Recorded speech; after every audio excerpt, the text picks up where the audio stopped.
Boa tarde, meus amigos. Olha eu aqui de novo. No dia 30 de março de 2025. 30 de março. Amanhã, 31 de março de 2025. E lá se vão 61 anos da Revolução de 64. Hoje chama-se de golpe, mas naquela época ninguém chamava de golpe. Era a Revolução, não é? E eu tinha 8 anos, morava em Feira de Santana, minha terra natal, e fui na porta lá de casa, né? Eu tinha 8 anos, e aí vi meu pai, que era profundamente anticomunista, meu pai era médico, se confraternizando com o vizinho.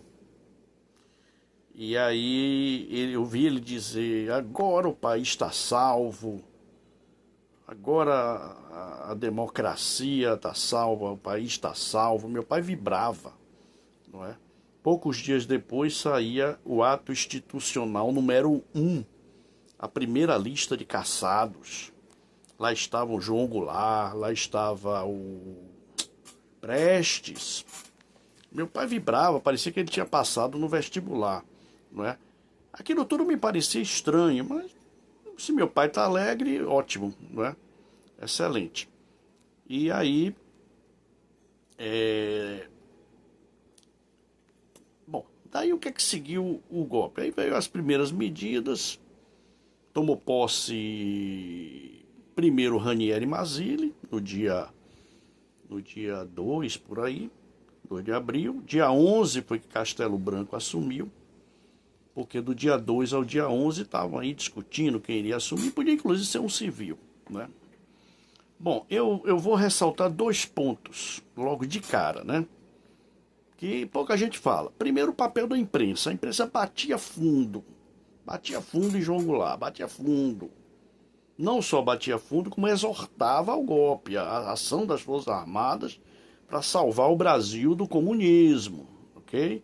A imprensa batia forte, muito de alguns jornais estão aí fazendo editoriais bonitos, arautos da democracia. Apenas um outro defendia Goulart, por exemplo, Última Hora. O jornalista Samuel Weiner defendia o governo Goulart. E o Supremo Tribunal Federal, né? Daquela época, lógico, completamente omisso. Porque pela Constituição de 1946, o Supremo já tinha atribuições praticamente iguais às de hoje, já tinha independência dos poderes. E o Supremo Tribunal Federal não moveu uma palha. Depois tentou, mas já era tarde, o regime já estava estabelecido e eles tiveram que engolir tampado, como se diz o outro, né? Bom, aí seguiu-se um período e nesse período eu fui para Salvador, saí de Feira para Salvador. Foi um período de muitas obras, né? Todo o sistema hidroelétrico, não é? No Rio Paraná, Rio São Francisco, Tucuruí, muitas obras com dinheiro emprestado em dólar, vieram muitas obras foram feitas, né? E muito dessa matriz energética que a gente tem hoje veio daquela época, embora o objetivo na época não era um negócio de energia limpa, e sim aproveitar o potencial hídrico dos nossos rios, né?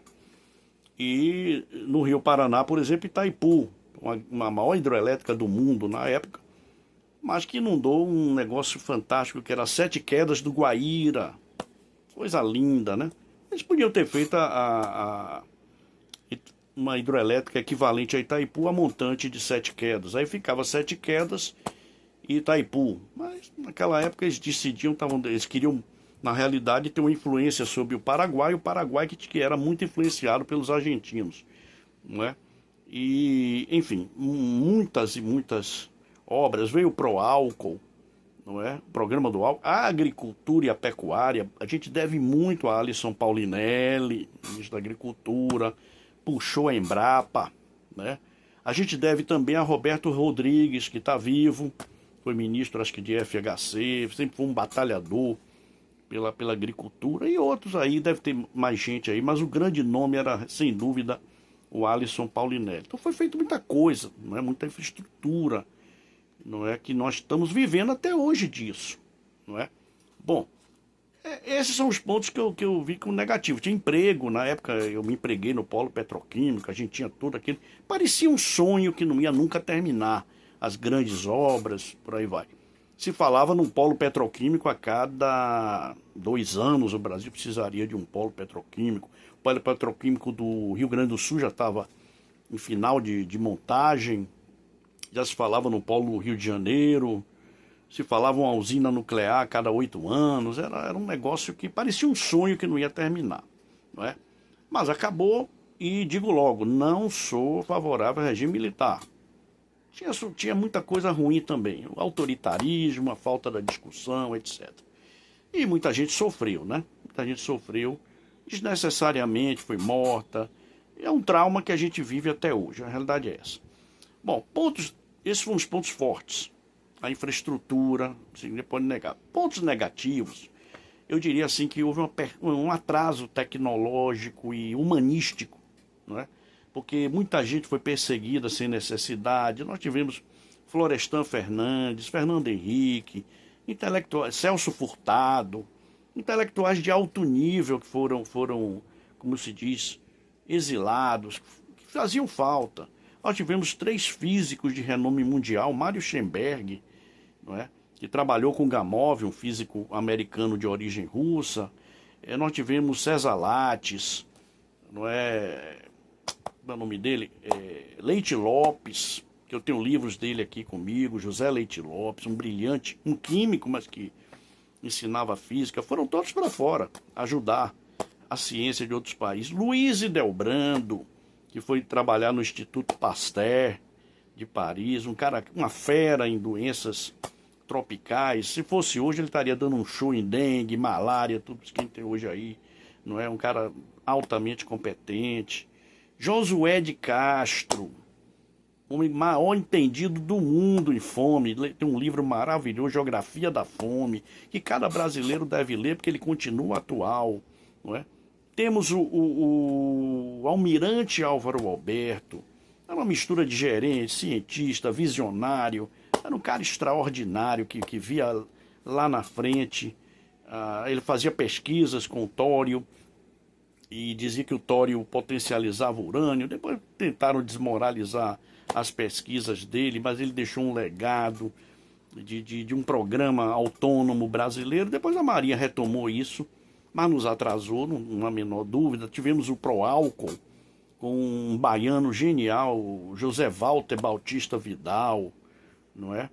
Então, eu diria assim que veja bem, para terminar, eu diria o seguinte: muita gente quis a revolução ou o golpe, como se diz hoje.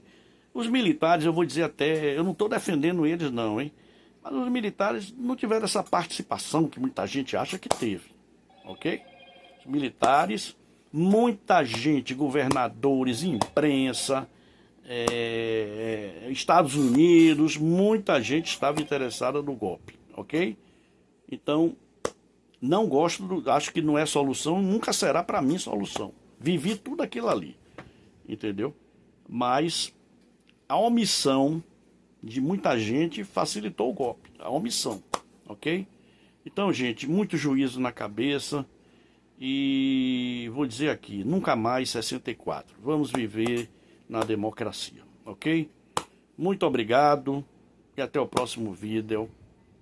Saúde e paz para todos.